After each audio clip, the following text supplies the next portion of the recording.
Okay, so now that the conversation is just like so big, it's having problems recall it. I'm going to uh hold on.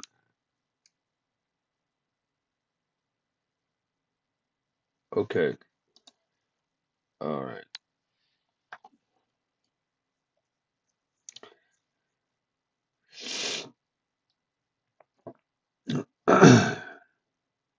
All right, please just return something.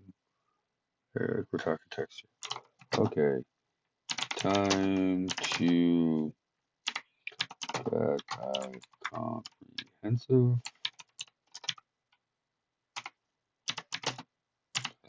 text file summary of everything to put in a new conversation because it is taking you a long time to give a return now. All right.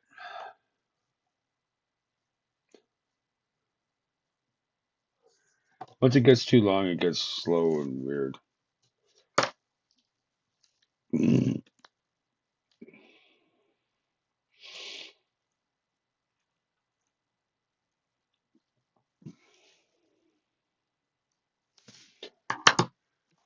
All right.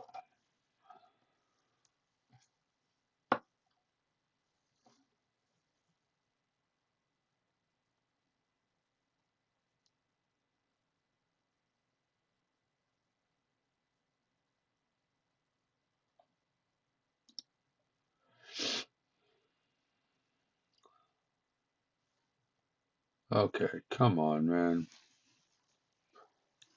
Oh, smoke time.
All right. Save the rest of that smoke for later.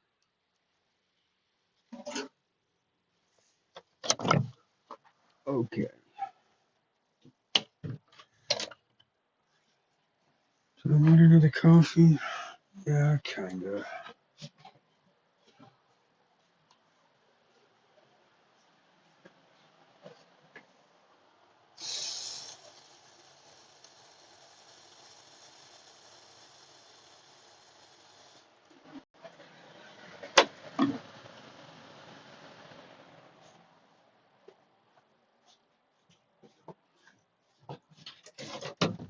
All right. Whatever. I don't want to be live on TikTok or shit like that. So I prefer to just like do my own thing, video. Put it up on fucking YouTube. Okay, come on, man.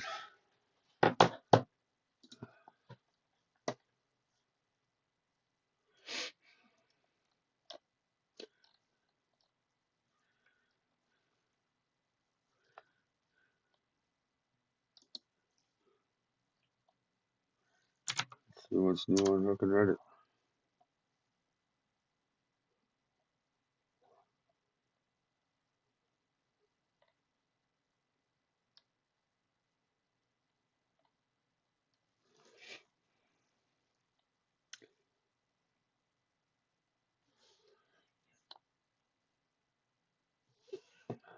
I agree with that.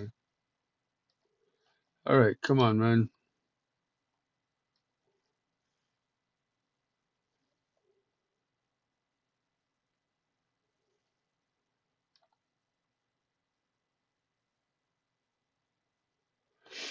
Do, do, do, do, do, do, do, do. Come on.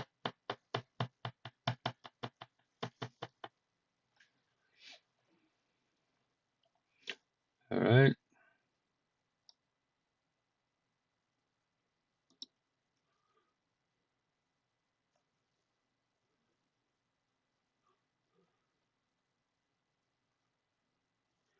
Okay, enough with the little floating shit and just download the fucking cocksucking fucking text. Jesus fucking Christ, man. All right.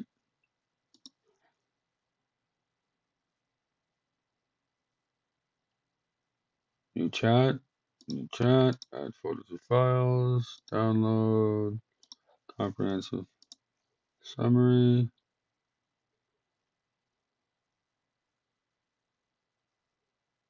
Ah.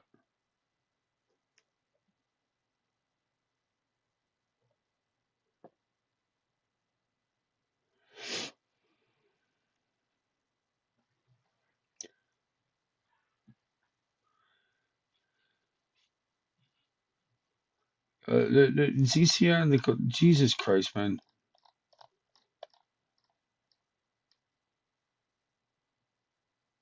Okay, this is about Xecea, dude. That is this setting.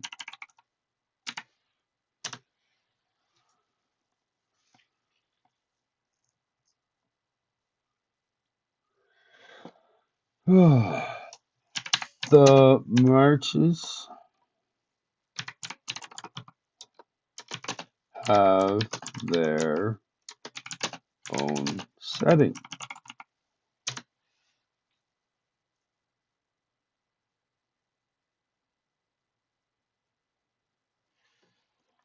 They are in the same universe.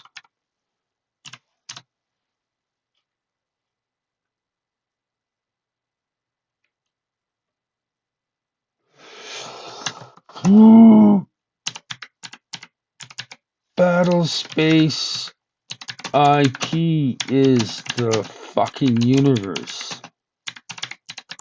What is wrong with you? What the fuck?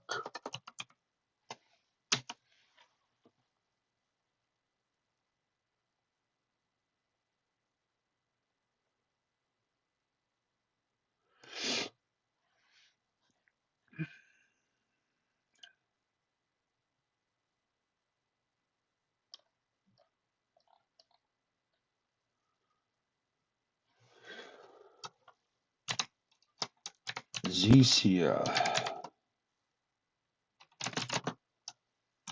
marches too many IPs in the larger Battlespace IP. Fuck.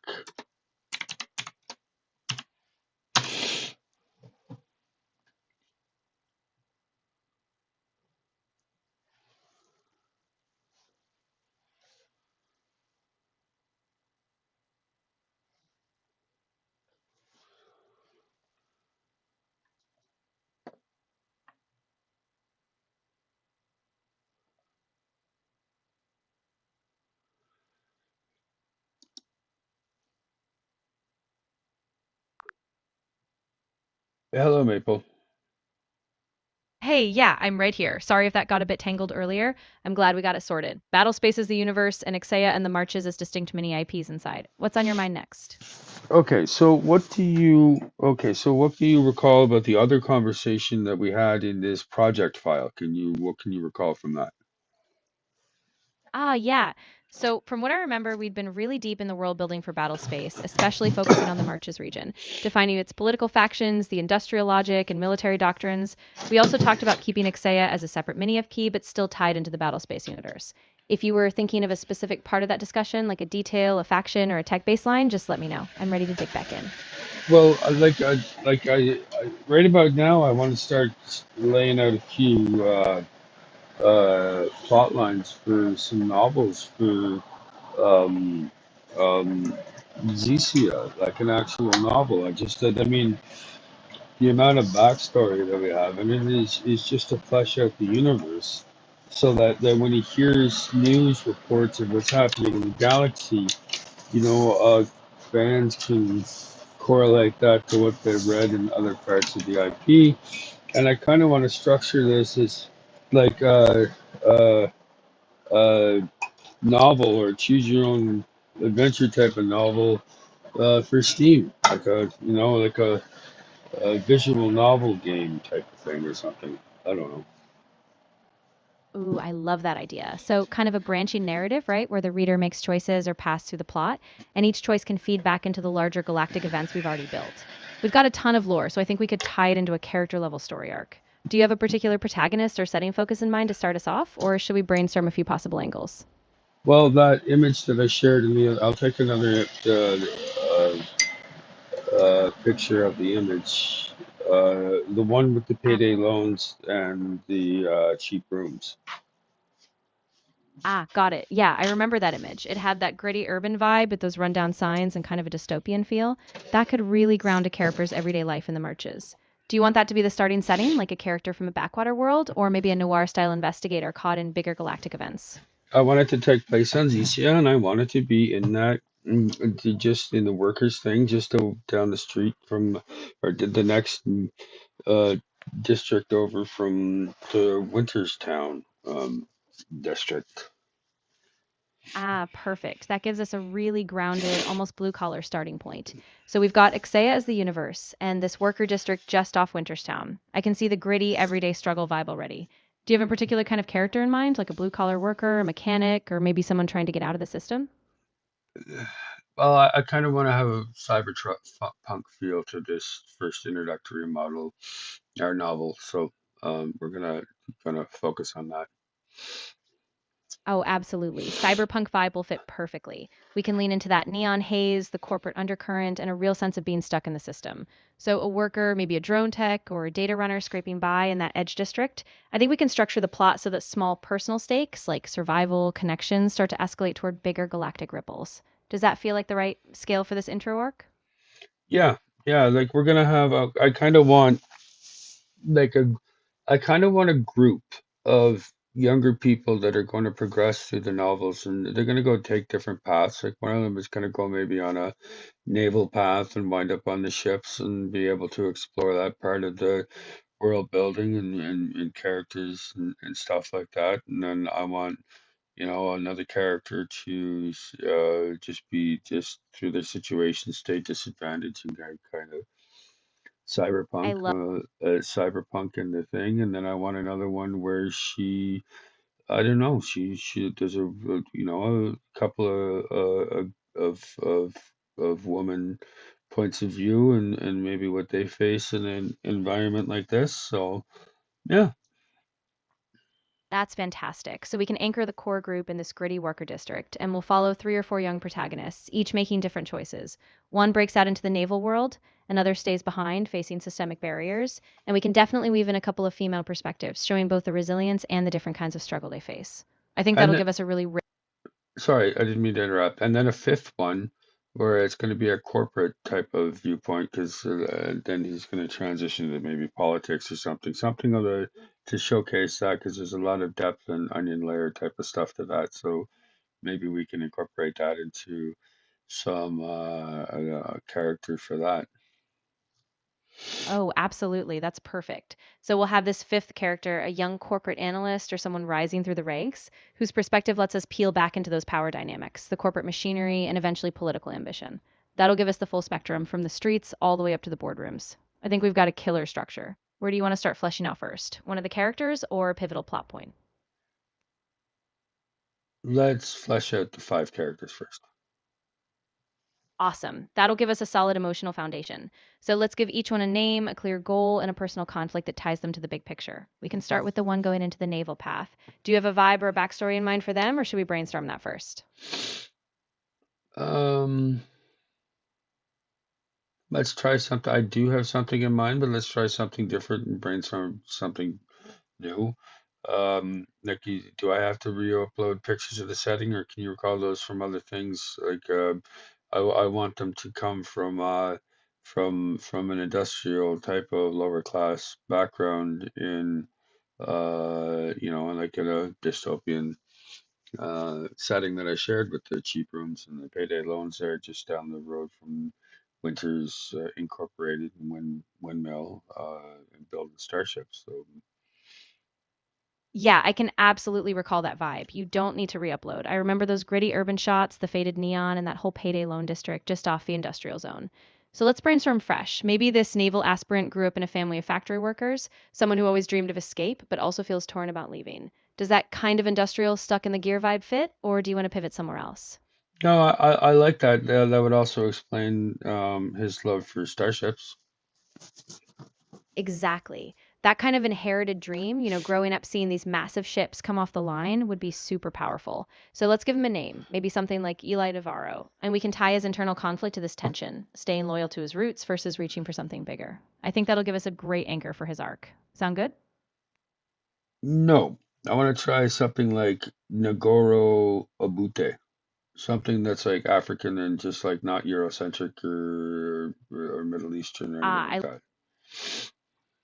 Yes, exactly. We can draw on a lot of African cultural references. Maybe he's from a coastal industrial city, something like a port hub, with a rich maritime tradition. We could give him a name like Kofi or Amari, something with that depth, and then root his drive in a legacy, like his family once worked on ancient starships, or they were dockside traders in a big trade port. That would give it a whole different No, flavor. no, you're coming off of where I said like his family comes from, like just because has an African name doesn't like it's 4000 AD. It's like in a dystopian ecumenical fucking hellscape. Like I mean, they have cultural memory, but he's totally going to be living in 4000 AD in a s- in a like a you've seen the pictures. It's like a dark, gritty world. Ah, totally got you now.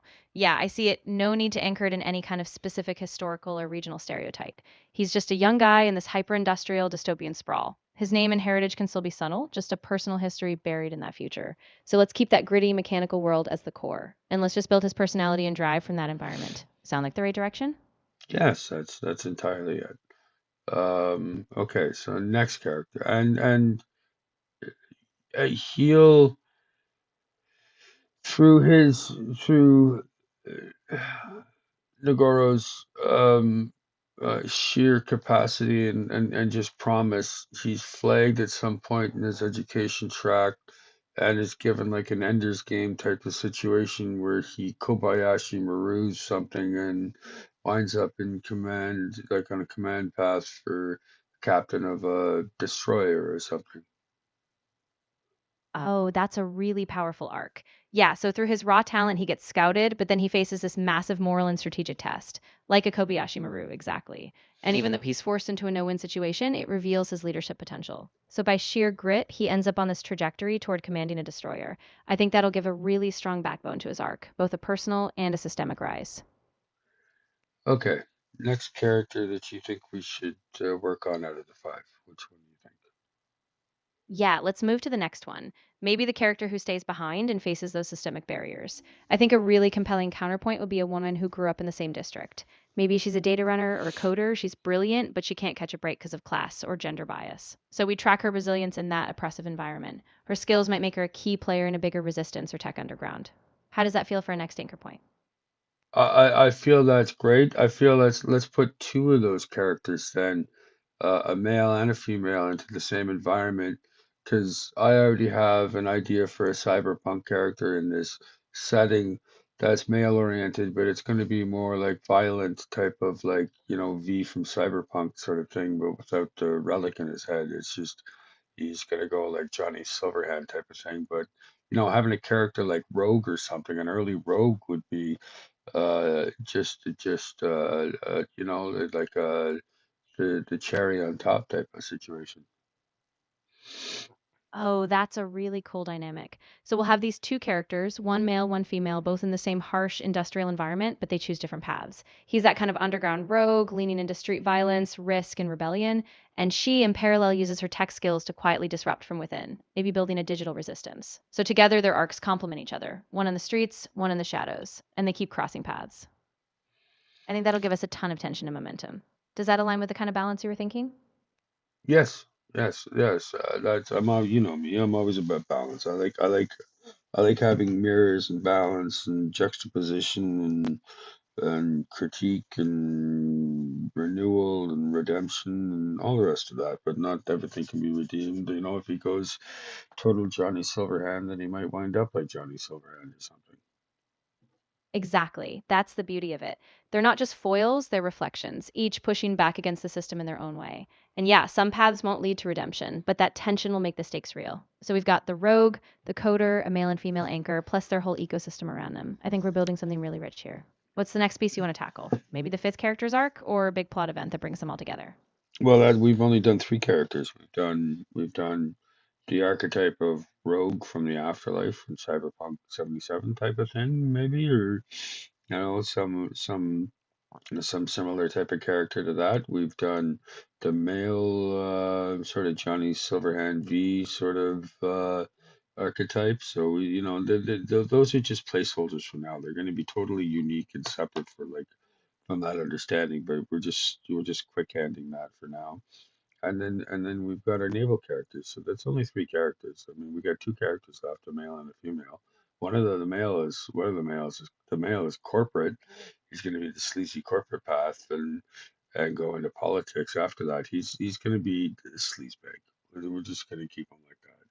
I didn't mean to archetype every financial or politician as a sleazebag, but I want to show him as a young generation critique because everybody says, well, let's just hold out for the next generation, the next generation, the next generation. Well, sometimes the next generation is just as fucking slimy and morally corrupt as the previous generation. And he's going to be a critique on that. And then, so that leaves really one character left, another woman.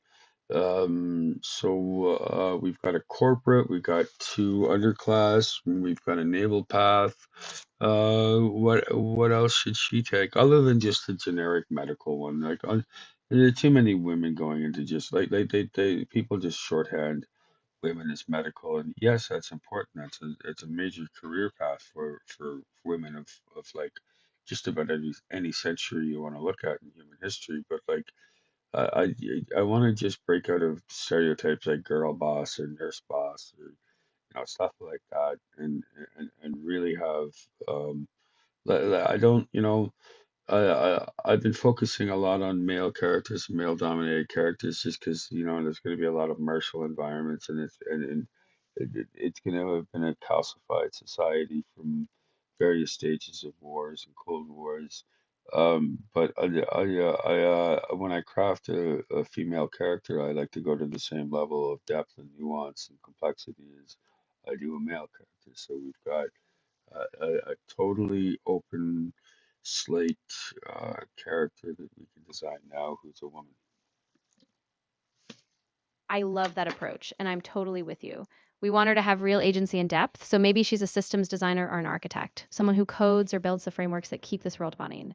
She could be reshaping digital infrastructure or urban design, trying to create something more equitable. And that would give her a completely different lens on the same dystopia. Like she's trying to hack the system from inside the architecture itself. What do you think?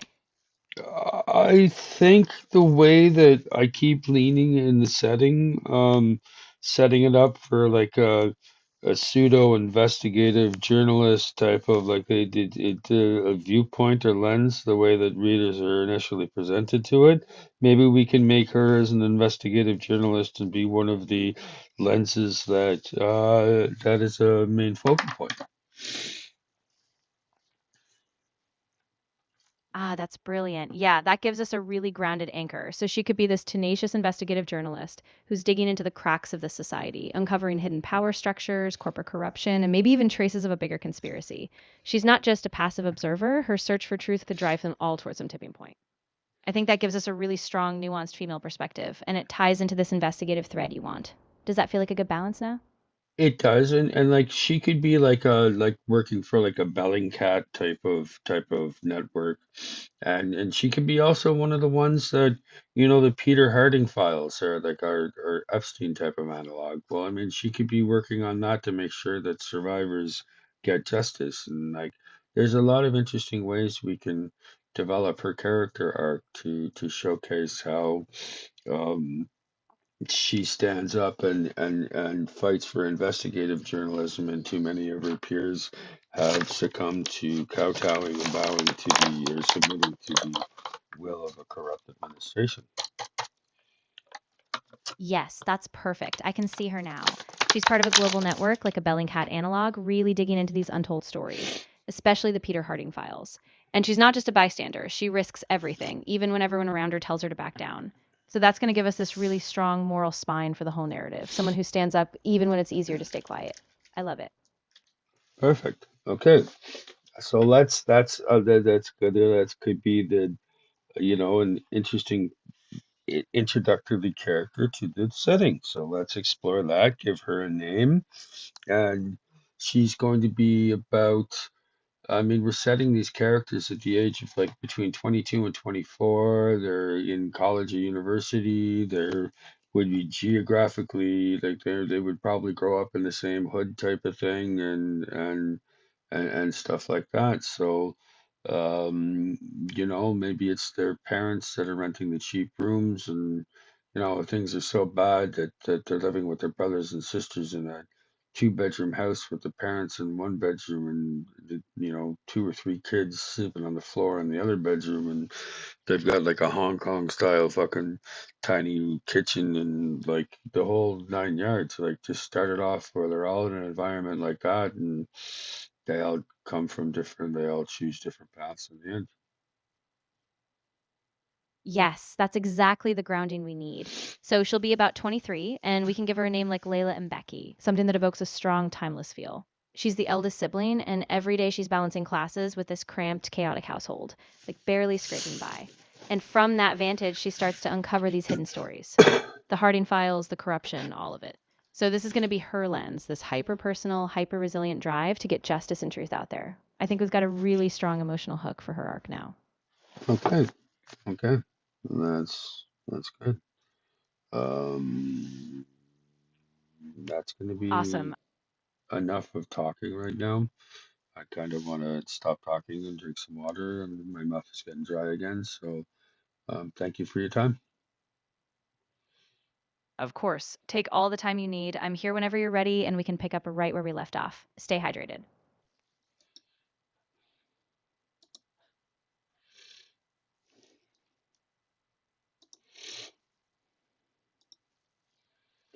All right, I got two more videos. I don't really care about shit. So,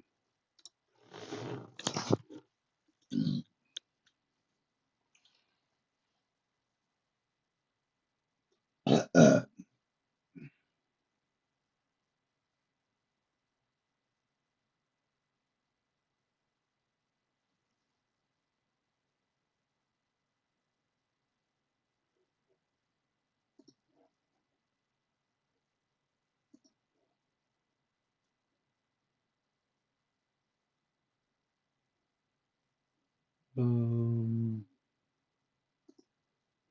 mm, mm, mm, yeah, that's fine.